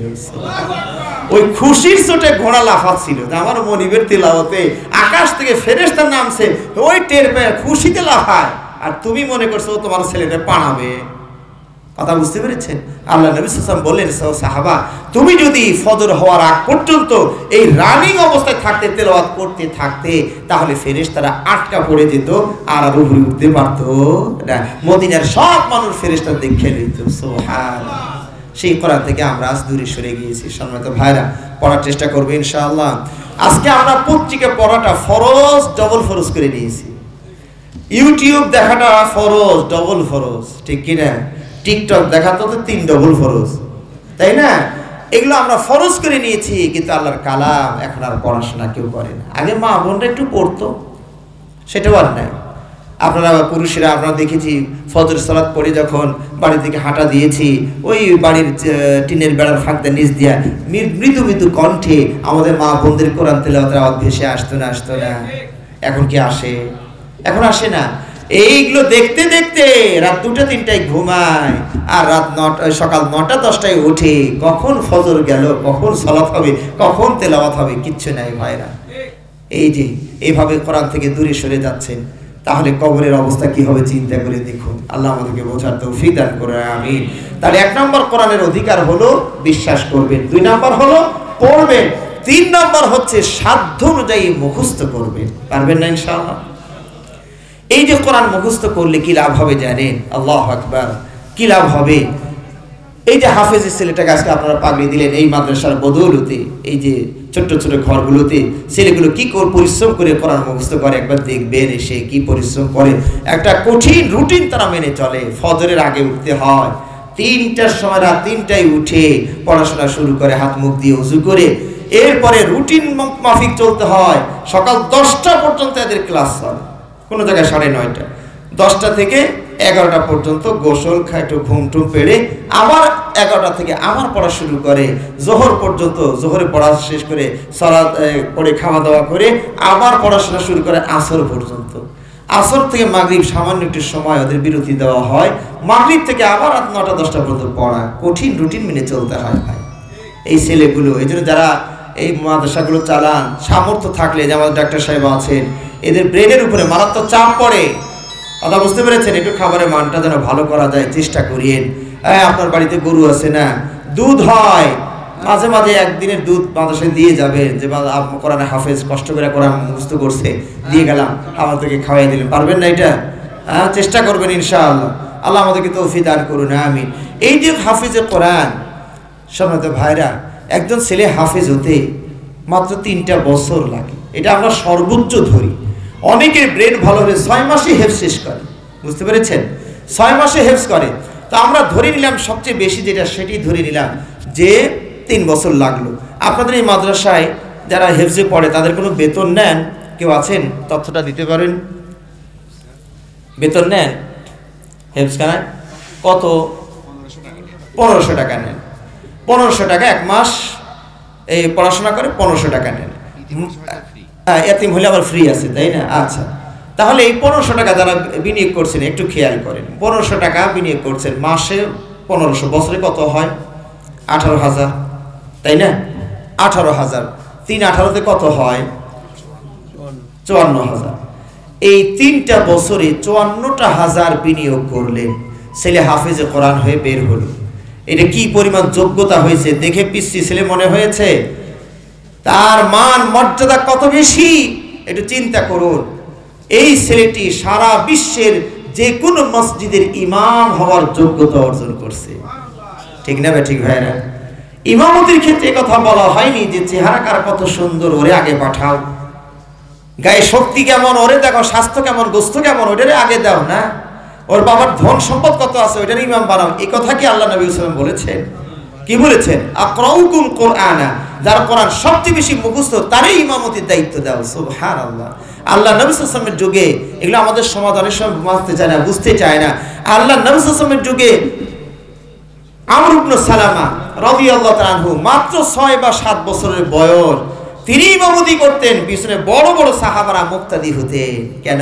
ওনার কোরআন মুখস্থ বেশি। ওই এত ছোট বাচ্চা সালাত ওই সাজদা দিতে গেলে যে শর্ট প্যান্টের মতো পড়ছেন, কাপড় তো নাই, গরিব মানুষ তো, ওই সাজদা দিতে গেলে পিছন দিক দিয়ে সব দেখা যেত। সব দেখা যেত মানে বুঝলেন তো? হ্যাঁ, পিছনে মহিলারা সালাত পড়তেন নবীর যুগে। আমাদের সমাজে কিভাবে ঘুম ধরছে দেখেন, খেয়াল করেন। নবীর সমাজটা কেমন ছিল আর আমাদের সমাজটা কেমন হয়েছে, 2 মাসলাতে খেলাফ আছে সমাজে, খেয়াল করেন। 6-7 বছরের বাচ্চা ইমামতি করছে। আমাদের দেশে দিবে, অত মসজিদে যেতে দেয় না, দিলেই এমন একটা ধমক মারে মুরব্বীরা, ছেলেটা জীবনের মনে তওবা করে যে মসজিদ যেখানে আমি নাই সেখানে। ঠিক না ভাই? ঠিক। অথচ বাচ্চারা এখানে যাবে, একটু দৌড়াবে, খেলবে, সমস্যা কি? ওদের উপরে শরীয়ত আসে নাই। হ্যাঁ, ওরা সামনেতে গেলে হাত একটা বাধা দেন, শুনলে শুনবে, না শুনলে যাবে। কথা ঠিক কি না? আল্লাহ নবী সাল্লাল্লাহু আলাইহি ওয়াসাল্লাম সালাত পড়ছেন, তার নাতি ও মামা সামনে দিয়ে যায়। তো নবী সাল্লাল্লাহু বাধা দিলেন। বাচ্চারা বাধা দিলে আর কি করে?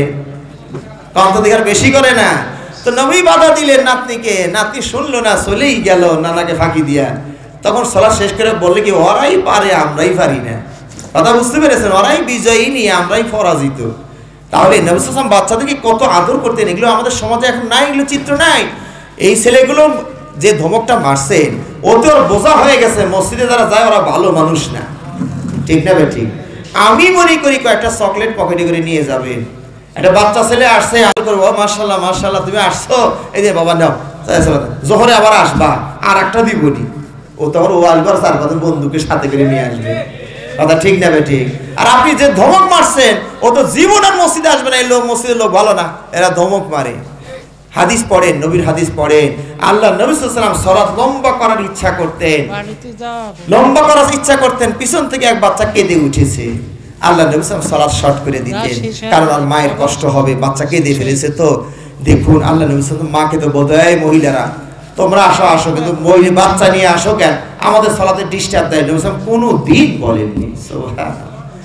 বরং আল্লাহ নবী সাল্লাল্লাহু আলাইহি ওয়াসাল্লাম একদিন খুতবা দিচ্ছিলেন, হাসান হোসেন ভিতরে ঢুকে গেছে, খুতবা চলছে, জুমার খুতবা। হাসান হোসেন কত বড় ছিল চিন্তা করেন, হাদিসে বলা হচ্ছে ওই একবার ওঠে আর পড়ে আর ওঠে আর পড়ে। এই বাচ্চার বয়স কত, 15 বছর তো হবেই নাকি, ওঠে আর পড়ে, তার মানে বয়স 2.5-3 মধ্যে আছে, ঠিক না ঠিক? এই বয়সের বাচ্চাই তো পড়ে আর ওঠে। আল্লাহ নবী সাল্লাল্লাহু আলাইহি ওয়াসাল্লাম খুতবা দিচ্ছিলেন, ওয়াজিব ছিল খুতবা, ছেড়ে দিয়ে এসে এখন নাতি দুটাকে কোলে করে নিয়ে মেম্বারের দুই পাশে বসায় দিয়া বললেন, সাদাকাল্লাহ, আল্লাহ ঠিকই বলছে, বাচ্চা কাচ্চা ফেতনা, দেখছো এই যে নাতি দুটা আসছে, আমি খুতবা দিচ্ছি, আজ সহ্য করতে পারলাম না, ওরা পড়ে যাচ্ছে, এই না নেওয়া হয় খুতবা ছেড়ে দিয়া মেম্বার থেকে নেমে নাতি দুটাকে নিয়ে গিয়ে মেম্বারে বসায় তারপরে খুতবা দিলেন। সুবহানাল্লাহ। কিন্তু নবী সাল্লাল্লাহু আলাইহি ওয়াসাল্লাম তো মেয়েকে ধমক দিতে হবে, এই ফাতেমা তোমার জ্ঞান বুদ্ধি আছে, আমি দিচ্ছি খুতবা জাতির সামনে আর তুমি বাচ্চাটাকে ছেড়ে দাও, ও কি করে না করে দেখবা না। নবী সাল্লাল্লাহু আলাইহি ওয়াসাল্লাম কোনোদিন তো ধমক দিলেন না। কথা বুঝলেন না? বুঝলেন না? আল্লাহ নবী সাল্লাল্লাহু আলাইহি ওয়াসাল্লাম একদিন সাজদা এত লম্বা করেছে, সাহাবারা মনে করছেন পিছনে তারা সাজদা দিয়েছেন, নবী সাল্লাল্লাহু আলাইহি ওয়াসাল্লাম পিছনে মনে করছেন নাকি মারাই গেল নাকি, মাথা তোলে না কেন। তো কেউ কেউ আবার আর চোখে একটু উঠে দেখে যে কি হইল কি, তো যেই দেখে যে না ঘটনা তো আর একটা, তখন আবার সেজদায় চলে যায়। কথা বুঝতে পেরেছেন? ঘটনা কি? ঘটনা হলো হাসান বা হুসাইন নবী সাল্লাল্লাহু গাড়ির উপর বসে রয়েছে, নবী সাল্লাল্লাহু আলাইহি ওয়াসাল্লাম দেখছেন নাতি যেহেতু বসছে, একটু ওর মজাটা হোক, তারপরে উঠি আমি। কথা বুঝতে পেরেছেন? এই মজা নিতে গিয়ে অনেক সময় চলে গিয়েছে, তবু সাজদা থেকে ওঠে না। সুবহানাল্লাহ।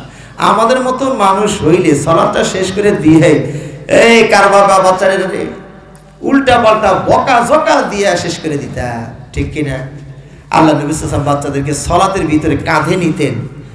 ওমামা নাতি কাঁধে নিয়ে ফরজ সালাত জামা শুরু করছেন, আল্লাহু আকবার, আর নাতনিটাকে কাঁধে রেখে দিয়েছেন। ওরা কি করে, দাড়ি নিয়ে খেলতেছে, চুল নিয়ে খেলতেছে, পাগড়ি নিয়ে একটু খেলতেছে, নবী সাল্লাল্লাহু আলাইহি ওয়াসাল্লাম সালাত পড়ছেন। যখন রুকুর সময় হয় নাতনিটাকে নামিয়ে দেন, দিয়ে রুকুতে যান, সাজদায় যান, সাজদাতে ওঠার পরে আবার নাতনিটাকে কাঁধে করে নেন। এরকম করে যদি আমি সালাত পড়াই, আমার ইমামতি কি আপনার এলাকায় থাকবে? অন্ত দেখি থাকবে? থাকবে না। কিন্তু নবীর ইমামতি খাওয়ার কেউ ছিল না, এই জন্য ছিল। কথা বুঝতে পেরেছেন? তো সুতরাং বাচ্চাদের সাথে এরকম করবে না। তো বলছিলাম 6 বছরের বাচ্চা ইমামতি করছে, পরনের কাপড় ছোট ছিল, গরিব মানুষ, কাপড় নাই, পিছনে লজ্জাস্থান বেরিয়ে যায়, পিছনের আসলে মহিলারা, ওনারা পরে সেজদায় যায়, আগে তো পুরুষরা যায়, তারপরে ওনারা যায়, ওনারা সার্কাসের মতো সব দেখে ফেলে, চোখে পড়ে যায়। এক মহিলা বলছেন যে এই পুরুষেরা, আপনার ইমাম সাহেবের লজ্জাস্থানকে আমাদের থেকে একটু ঢাকবেন।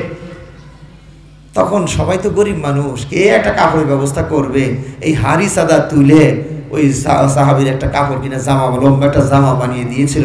এই আমর ইবনে সালামা তিনি বলেছেন, ইমানের পরে আমি আর কোনো দিন এত খুশি হইনি, এই মুসলিমদের পক্ষ থেকে হাদিয়াটা পেয়ে আমি যত খুশি হয়েছিলাম। তো সুতরাং ভাইরা, এই যে হাফেজে কোরআন, দেখতে পিচ্ছি ছেলে, ছোট ছেলে, সারা বিশ্বের সকল মসজিদের ইমাম হওয়ার যোগ্যতা অর্জন করছে, এমনকি মসজিদের নববীর ইমাম হওয়ার যোগ্যতা অর্জন করছে, এমনকি মসজিদে হারাম কাবা ঘরের ইমামতি করার যোগ্যতা অর্জন করছে। চান্স পাবে না পাবে সেটা তাকদীরের ব্যাপার, ঠিক কিনা? কাবা ঘরের ইমাম কে হবে না হবে, মসজিদে নববীর ইমাম কে হবে না হবে, সেটা তাকদীরের ব্যাপার। কিন্তু ওর যোগ্যতা হয়েছে, পাক বা না পাক। কথা কি বুঝলেন? এই হাফেজ ছেলে সারা বিশ্বে যত হেফজ বিভাগ আছে, সব হেফজ বিভাগে চাকরি করার মতো যোগ্যতা আর হয়েছে না হয় নাই? পড়ছে মাত্র কয় বছর? কন্যা কয় বছর? 3 বছর। বিনিয়োগ মাত্র কয় হাজার? 54,000। আচ্ছা, এই হলো হাফেজের ব্যাপার। এবার আপনারা যারা বাচ্চাদেরকে জেনারেল লাইনে পড়াচ্ছেন, তারা একটু চিন্তা করেন তো, ক্লাস 5 পর্যন্ত পড়তে কত বছর লাগে? 5 বছর। হ্যাঁ, আপনি আপনার বয়সেরটা বলছেন, এটা ঠিক আছে। এখনকারটা খোঁজ নেন তো, এই যে 8 বছর, দেখছেন কত করে বাড়ছে? প্লে, নার্সারি, কেজি 1, কেজি 2, ছোট 1, বড় 1। এই প্রি প্রাইমারি, প্রাইমারি 5-5টা ক্লাস, তারপরে 1-2 দিয়ে শুরু করবেন। এই 8-9 বছর পড়াশোনা করতে গিয়ে কত টাকা বিনিয়োগ করতে হয়েছে, কত প্রাইভেটে দিতে হয়েছে, কত বেতন দিতে হয়েছে, সব কিছু হিসাব করার পরে এই সমাপনী পরীক্ষা দিয়ে ছেলে একটা সার্টিফিকেট পাইতো, যদিও এখন তুলে দিল সরকার আবার, ঠিক কিনা? ক্লাস 5 পাস করলে একটা সার্টিফিকেট দিত না বলেন না? এই ক্লাস 5-এর সার্টিফিকেট নিয়ে সারা বিশ্বের কোনো অফিসে আদালতে চাকরির দরখাস্ত করা যাবে? বলতে পারবেন যে আমার ছেলে 5 পাস করছে? গলা মোটা করতে হবে না, বাচ্চা তো ছোট, কারণ বুঝতে পারছে ভাই গলা মোটা করে বলে আমার ছেলে 5 পাস করছে, চাকরি দিবে? অন্ত দেখি। আর এই হাফিজুল কোরআন যদি অন্ধ হয় তবু তার চাকরির অভাব নাই, ঠিক কিনা? অন্ধ হাফিজকে চাকরি দেয় না মানুষ, কিন্তু কোনো অফিসে, অন্য কোনো অফিসে অন্ধ মানুষকে চাকরি দেয় কেউ? ওরে চাকরি দিলে আরেকজনকে সাথে দেওয়া লাগবে, এই ডবল লস করতে কেউ রাজি নয়। কিন্তু হাফেজে কোরআন যদি অন্ধ হয় তবু হেফজ বিভাগে চাকরি করতে পারে।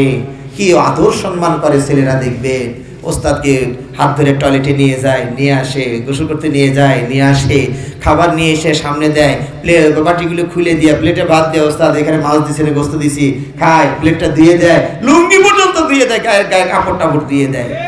কথা ঠিক কিনা? এই ইজ্জত কিসের জন্য হয়েছে বন্ধ দেখি? এই চেহারা সুন্দর জন্য হয়েছে না কোরআনের কারণে হয়েছে? সম্মানিত ভাইরা, এই হাফিজে কোরআন যদি এখন মরে যায়, ধরুন মরেই গেলেন, আল্লাহর সহায়তা রাখেন, চলে গেলেন, তাও কি লস হবে? লস হবে? আর প্রাইমারি শেষ করে ছেলেটা যদি আল্লাহ ডাক দেয়, নিয়ে যায়, এহকালও গেল পরকালও গেল, ঠিক কিনা? আর আমি বলছি না তো আপনি প্রাইমারিতে পড়াবেন না, যে ডাক্তার তো লাগবে, আমি তো বলছি না ডাক্তার, হ্যাঁ ডাক্তার হওয়ার আগে ওই যে উনিও বলেছেন, উনিও মাদ্রাসায় পড়েছেন আলহামদুলিল্লাহ। আমি বলছি কি, যদি একটা ব্যাকগ্রাউন্ডটা, ফাউন্ডেশনটা দিন দিয়ে দেন, তাহলে কমপক্ষে আজে বাজে টেস্টার দিবে না, ঠিক কিনা? কোরআনের ভয়, আল্লাহর ভয় যদি থাকে, আজে বাজে টেস্ট দিবে? হ্যাঁ বলেন, আজে বাজে টেস্ট দিবে না। এমনও হয়েছে কিছু ওষুধ লেখা হয় কোম্পানি বাঁচার ওষুধ, বুঝলেন না? কোম্পানি বাঁচার ওষুধ বোঝেন তো? আপনার যে অসুখ হয়েছে তাতে লাগবে হলো 5টা ট্যাবলেট, কিন্তু লেখছে 7টা, আর 2টা হলো কোম্পানি বাঁচার ওষুধ, কারণ কোম্পানির এখন রোগ হয়েছে, কারণ এই ওষুধ না লাগলে এটা বাঁচবে কি করে? ও 2টাতে খেয়ে কোনো কামও হবে না, খালি এই দিতে দিবেন আর রাস্তাতে বের হবে, এইটুক কাম খালি, কিন্তু এতে বাঁচবে কোম্পানি, তাহলে কোম্পানি চিকিৎসাও চলছে। কথা ঠিক না ঠিক? এই যখন ই থেকে বের হবেন, ওই যে ডাক্তারের চেম্বার থেকে বের হবে, নিচে কিছু ভদ্রলোক দাঁড়িয়ে থাকে, স্যার প্লিজ একটা ছবি, এই যে এই ছবি নেওয়া মানে কি ডাক্তারকে পরে জেলখানায় নিবে? হ্যাঁ স্যার, এই যে স্যারের কাছে গিয়ে, স্যার একটা কাম করলেন, আমরা বাঁচুম কেমনে কন তো স্যার, আজকে এতগুলো প্রেসক্রিপশন ওষুধ দিয়েছিলেন, আমার কোম্পানির একটাও লেখেন নাই, কেমনে বাঁচি কন তো দেখি? হ্যাঁ স্যার আপনাকে প্রাইভেট কার্ড দিতে চাইছি, ডাক্তার সাহেব মাইন্ড করে কি না তাও তো বুঝতেছি না। এই সব ডাক্তার এরকম না, কথা বুঝতে পেরেছেন? ভালো আছে, আল্লাহর বান্দা আছে পৃথিবীতে, কিছু দুষ্টের কারণে ওই পরিবেশটা খারাপ হয়েছে, কথা বুঝতে পেরেছে? এই যে কোম্পানির লোকগুলো দেখবেন যে ওই যে এইরকম হাদিয়া তোফা, ডাক্তার ফ্রিজ দিছে, হুন্ডা দিছে, সামনে 4 টাকা দেওয়ার চিন্তা ভাবনাও আছে, কাজে স্যার একটু আমার ওষুধটাও লেখেন, কাজ হোক না হোক স্যারের তো কাজ হয়েছে, প্রাইভেট ক্যারেক্টার, কথা বুঝতে পেরেছেন? আপনার কাজ হোক বা না হোক, আমার কথাটা যে কোম্পানি ভালো, ওই কোম্পানির ওষুধ লিখলে আপনি ডাক্তার হিসেবে মান ভালো পাবেন না, কি কম? ওই জনগণের দোয়া দিবে, নিজের টাকায় গাড়ি কিনতে পারবেন, ঠিক কিনা? এই যে এই পয়েন্টে নেওয়ার দরকার নাই, এটা দুর্বল ডাক্তার যারা তারা করে, ভালো ডাক্তার এটা করবে বলে আমি মনে করি না, কথা বুঝতে পেরেছেন? তো যাক গে, এই মাত্র 3 বছর যদি কোরআনের দার্সটা পড়ানোর পরে ওরে ডাক্তার বানানো যাবে না? 3 বছরে কি ওর হায়া পুরা জীবন শেষ হয়ে গেছে? মাত্র 3টা বছর। আমি মনে করি আপনার ছেলেকে ক্লাস 1 পর্যন্ত পড়ান, 1 পড়ার পরে হেফজে দিয়ে দেন, এবার 3 বছর পরে শেষ করে ওই ছেলেটাকে আবার 4-এ দেওয়া যায়, মাঝখানে 2 আর 3 পড়া লাগবে না, ওর বয়স মোটামুটি হয়ে গেছে, জ্ঞান বুদ্ধি হয়েছে, আরবিগুলো তো পারেই, এই বাংলা অঙ্ক ইংরেজি ক্লাস 1 পর্যন্ত পড়াও আছে, 4 থেকে সে আবার চালাইতে পারে। 1টা বছর লস হয় শুধু, মাঝখান থেকে হাফেজ কোরআন হয়েছে, লাভ কি হয়েছে? এই যে আখিরাতের লাভটা বলি তাহলে বুঝবেন। আল্লাহ নবী সাল্লাল্লাহু আলাইহি ওয়াসাল্লাম বলছেন, ইকালু লি সাহিবিল কোরআন ইয়াউমাল কিয়ামা ইকরা ওয়ারতাকি ওয়ারাত্তিল কামা কুনতা তুরাত্তিলু ফিদ দুনিয়া ফাইন্না মানজিলাকা ইনদা আখির আয়াতিন তাকরাউহা। কিয়ামতের ময়দানে আল্লাহ রাব্বুল আলামিন হাফেজে কোরআন তাকে একটা বড় অফার দিয়ে দিবেন। এই হাফেজে কোরআন আস্তে ধীরে পড়তে থাকো আর জান্নাতের এক একটা তলা পার হইতে থাকো। সুবহানাল্লাহ। তোমার বাসস্থান হবে ওই তলায় যে তলায় গেলে তোমার আয়াতের চালান শেষ হয়ে যাবে। সুবহানাল্লাহ। কোরআন আয়াত কয়টা গো বলেন তো দেখি, কতগুলো আয়াত? 6666। এটা সবাই বলে, কারণ মনে রাখাও সহজ, বক্তাদের মনে রাখাও সহজ, শ্রোতাদের মনে রাখাও সহজ। 3 ছক্কা মারলে উত্তর শেষ। 3 ছক্কা বুঝেন তো? 6000-এর 100, 600-র 100, 66-র 100, 3 ছক্কাই উত্তর হয়ে যায়। তা আমরা যেটা বলি সেটা মিলাবেন, আশা করি এটাই ঠিক হবে। 6236। কত বলছি? 6236। এই আলহামদুলিল্লাহ। জাকির নাকি খালি ভারতেই জন্মে, আমাদের এখানে 2-1টা আছে, ঠিক কিনা? এই যে একবার মুখস্থ করছে। আপনার মুখস্থ হয়েছে কত? এই যে মনে রাখা সহজ বুদ্ধির 100 10 100, 2 ছক্কার মাঝখানে একটা 10 বসায় দিবেন, তাহলে উত্তর হয়ে যাবে 6000-এর 100, 200-র 10, হাঁটুভাঙ্গা 10, আর 36-এর 66 নয় কিন্তু 36-এর 100, তাহলে 100 10 100 মনে রাখা সহজ বুদ্ধি। ঠিক আছে না ইনশাআল্লাহ? এতগুলো আয়াত, তাহলে কোরআনের এই যে 6236 আয়াত, তার মানে জান্নাতের লিফটের এক এক তলার সুইচ। সুবহানাল্লাহ। এই হাফেজে কোরআন সেদিন অত দূর যাবে, যত দূর গেলে আল্লাহ তত কাছে পাবে। ঠিক না বেঠি? এখন আমি আপনি কয় তলায় যাব কত দেখি? অনেকেই মোটামুটি নো টেনশনে আছেন যে কমপক্ষে তো 7 তলা। 7 তলা পাবেন না? ইনশাআল্লাহ পাবেন তো? সূরা ফাতিহা কার কার মুখস্থ আছে হাত তোলেন তো দেখি। আল্লাহু আকবার। কমপক্ষে তো 7 তলা পাচ্ছি, তাই না? আর একজন বলবে আমার সূরা ইখলাসটা মুখস্থ আছে, আরো 4 তলা হয়ে গেল। ফালাক নাস মুখস্থ আছে, আরো 11 তলার ব্যবস্থা হয়ে গেল। আলাম তারা আছে, এরপরে আরো কিছু আছে। সব পুড়িয়ে সাপটিয়ে দেখা যাবে যে 35 তলা হওয়া মুশকিল হয়ে যাবে। ঠিক না বেঠিক ভাইরা? হ্যাঁ, তখন আবার যেন মনে সান্ত্বনা না দেন। এখনই হয়তো সান্ত্বনা দিবেন, আরে না অত দূর গিয়ে লাভ কি, বাজারঘাট করার জন্য তো নিচে নামাই লাগবে। আচ্ছা, জান্নাতে বাজারঘাট করার জন্য কি নিচে নামা লাগবে? কত দেখি। আল্লাহু আকবার। দানিয়াতান আলাইহিম। কোরআনে আল্লাহ রাব্বুল আলামিন বলছে যা চাবেন সামনে সামনে অটো সুইচে চলে আসবে গো। বাজার মুমিনরা করবে, এটা বাধ্যতামূলক নয়, এটা শখের বিষয়। মুমিন বলবে আল্লাহ একটু বাজার করতে মন চাইছে, যাও। তো বাজারে যে যে ফিরে আসবে, দুনিয়ার বাজারে গেলে মানে ধুলা বালি হাও খাও চেঁচা মেসি এগুলো শুনে আসার পরে বাসায় আসলে বউরা কয় কি, আপনি গেছিলেন কই, চেহারাটা কি বানায় নিয়ে আসছে, বিশ্রী হয়ে গেছে, তাড়াতাড়ি একটু মুখটা দিয়ে আসেন, অষ্টমী তার সাবানটা দিয়ে আসেন। ঠিক না ভাই? ঠিক। দুনিয়ার বাজার টেনশন বাড়ায়, আর জান্নাতীরা আখিরাতের বাজার থেকে ফিরে আসার পরে হুরেরা পর্যন্ত বলা যাবে, হায় হায় আপনি কোন জায়গায় গেলেন, এমন কসমেটিক মাখে আসছেন, এত সুন্দর লাগতেছে আপনার চেহারাটা। সুবহানাল্লাহ। তো জান্নাতে বাজার করার জন্য কি নিচে নামা লাগবে? তবে আবার অশয়তান অস্ত্র দিতে পারে, না একটু কম কম মুখস্থ করাই ভালো, ভূমিকম্প যদি হয় তাহলে দৌড়ে নামার লাগতে পারে। জান্নাতে কি ভূমিকম্প আছে? নাই।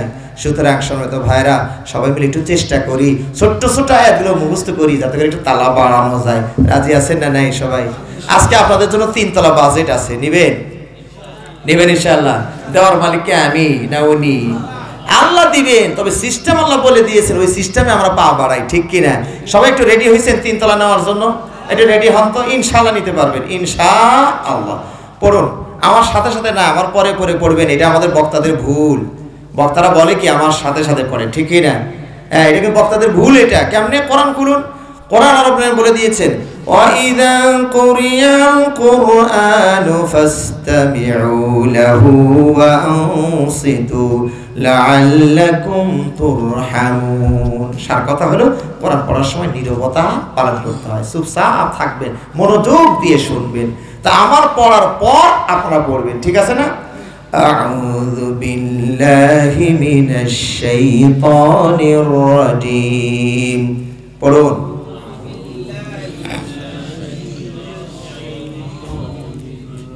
খুব কঠিন নাকি এটা?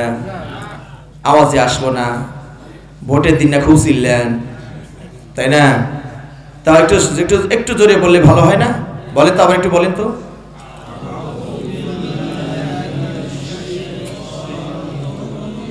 বিসমিল্লাহির রহমানির রহিম।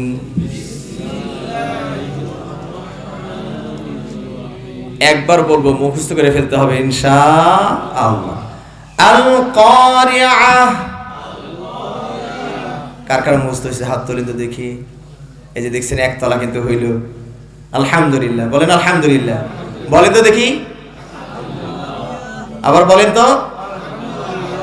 আল কারিআহ, ঠিক আছে না? এটা হয়েছে তো। এবার দ্বিতীয় তলার টার্গেট মাল কারিআহ, বলুন। এবার তৃতীয় নাম্বার তালা ওমা আদরাকা মাল কারিআহ।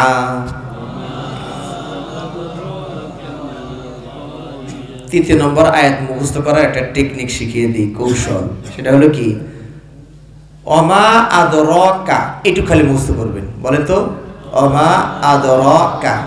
পরেরটা মুখস্থ করবেন না, কিন্তু মানা করছি, শুনেন কথাটা। পরেরটা মুখস্থ করবেন না, কারণ ওটা তো 2 নম্বর আয়াত, ওটা তো আগেই মুখস্থ করছেন। মাল কারিআহ 2 নম্বর আয়াত না, খালি বলবেন ওমা আদরাকা, পরে খালি মাল করে 2 নম্বরটা নিয়ে আবার ওখানে বসায় দিবেন মাল কারিআহ। তাহলে কত হয়ে গেল? 3 তলা হয়েছে না আপনাদের? আগামীকাল থেকে ইনশাআল্লাহ এই যে সুন্নত যে পড়বেন সালাতগুলো সব আমাদের তো অটো গিয়ারে চলে, ফাতিহা আর ইখলাসটা, তাই না? এর ঘুমের ভিতরে থাকেন আর তালে থাকেন আর বেতালে থাকেন, একদম গিয়ার একবার কাটায় কাটায় গিয়া চলে যায়। তাই কথা ঠিক না বেটি? কালকে একটু ব্রেকটা কষবেন, ব্রেকটা ধরবেন না। কালকে মাহফিলে আল কারিআহ মুখস্থ করছি 3 আয়াত, 3 আয়াত দিয়ে সালাত হয় না, হয় না? এই যে পড়বে আল্লাহু আকবার, এরপরে সূরা ফাসানা পড়েন, তারপরে সূরা ফাতিহা পড়ে শুরু করেন বিসমিল্লাহির রহমানির রহিম। আল কারিআহ মাল কারিআহ ওমা আদরাকা মাল কারিআহ। আল্লাহু আকবার। 3 রাকাত 3 আয়াতে সালাত হবে না, হবে না? কান্ত আগামীকাল আমি আরেকটা টেকনিক আপনাদের শিখিয়ে দিয়ে যাই। আগামীকাল আপনারা সবাই ইনশাআল্লাহ সূরা রহমান দিয়ে সালাত পড়তে পারবেন। রাজি আছেন? পড়বেন, পড়বেন। এই যে দেখেন একটা আয়াত কিন্তু আপনাদের সবারই মুখস্থ থাকার কথা, ফাবি আইয়ি আলাই রাব্বিকুমা তুকাযিবান। এটা মুখস্থ আছে না আপনাদের? ফাবি আইয়ি আলাই রাব্বিকুমা তুকাযিবান। এই এই আয়াত দুইটার মাঝখানে একটা শব্দ বসাইলে আর একটা আয়াত হয়ে যায়, সেটার নাম হলো মুদহাম্মাতান। বলেন তো। আচ্ছা, এইবার আগামীকাল সূরা আর রহমান দিয়ে সালাত পড়বেন কেমনে? এই যে দেখেন আল্লাহু আকবার, সানাটা পড়লেন, সূরা ফাতিহা পড়লেন, এরপরই পড়েন ফাবি আইয়ি আলাই রাব্বিকুমা তুকাযিবান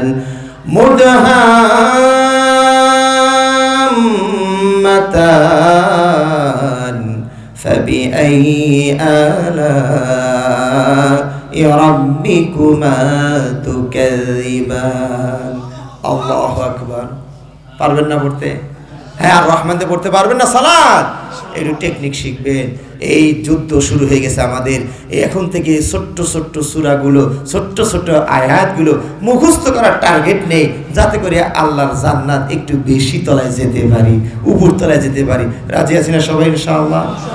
সবশেষে আজকের আর পয়েন্ট যেটা বলবো সেটা হলো কোরআন বোঝার চেষ্টা করতে হবে। হক, কোরআনের হকের মধ্যে এটা একটা, বরং এইটাই কোরআনটা আসলে বোঝার জন্য এসেছে গো।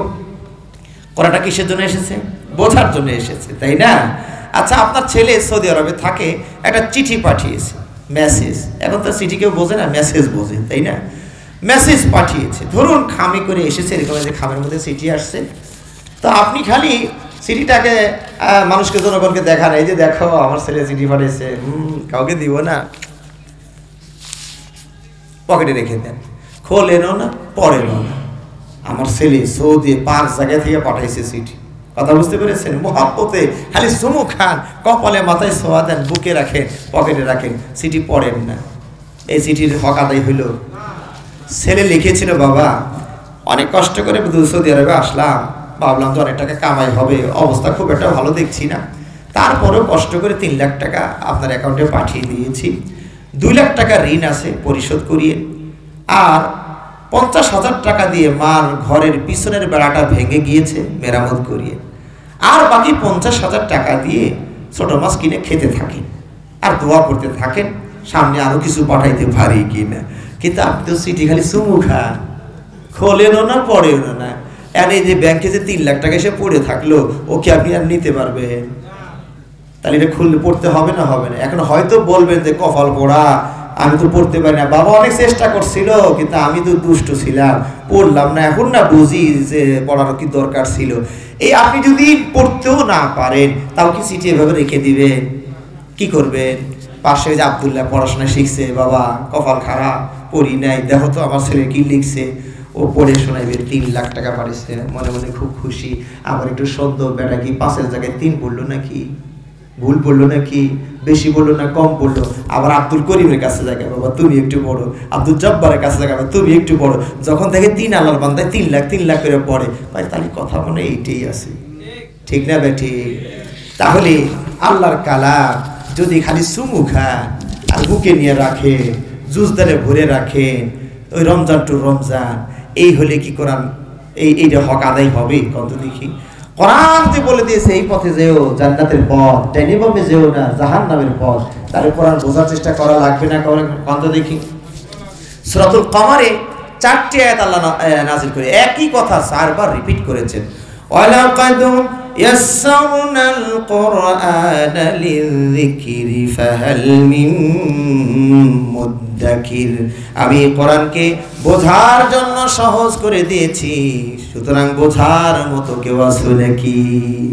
সূরাত ইউসুফের প্রথম আয়াত, দ্বিতীয় আয়াতে আল্লাহ রাব্বুল বলছেন আলিফ লাম রা তিলকা আয়াতুল কিতাবিল মুবিন ইন্না আনজালনাহু কুরআনান আরাবিয়্যান লাআল্লাকুম তা'কিলুন।